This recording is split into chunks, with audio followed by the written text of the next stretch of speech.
The third lesson for section 4.2, the notes are on page 79 and the assignment is on page 80. And here we're determining if a table is a function, if it's linear or nonlinear, if it's increasing, decreasing, or neither. So the first part, how to tell whether a table is a function. Each x value has only one corresponding y value.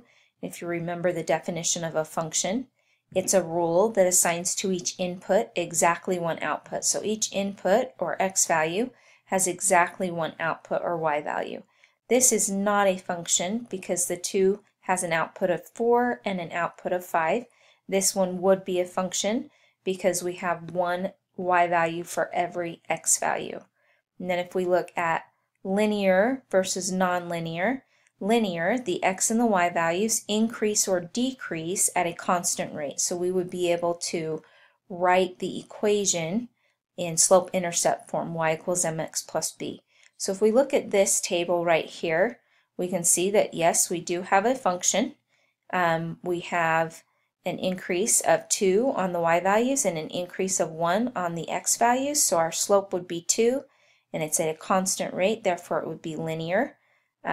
This table right here is not even a function, but I wanted to show you it would not be linear given the fact that it does not have a constant rate of change. This one here is also nonlinear. We can look, this is a function, but we're increasing at a different rate, or in fact decreasing, because it's 3 over negative 1, 6 over negative 1, and 12 over negative 1.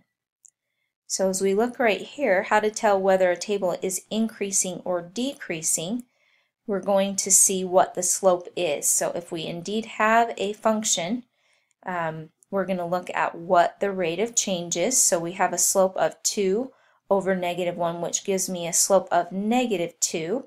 So if it's increasing, the slope is positive. If it's decreasing, the slope is negative.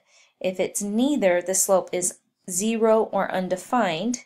And if it's undefined, then we know that we don't even have a function to begin with. Even if it's both, the slope is positive and negative at different places on the graph. So let's take a look at the assignment. How do you tell if from looking at a table whether or not a relation is a function, whether it's linear or nonlinear, increasing, decreasing, or neither? And then we have several tables right here that you're going to do parts A, B, and C on. Function, not a function, linear, nonlinear, increasing, decreasing, neither, or both. And that is the end of page 80.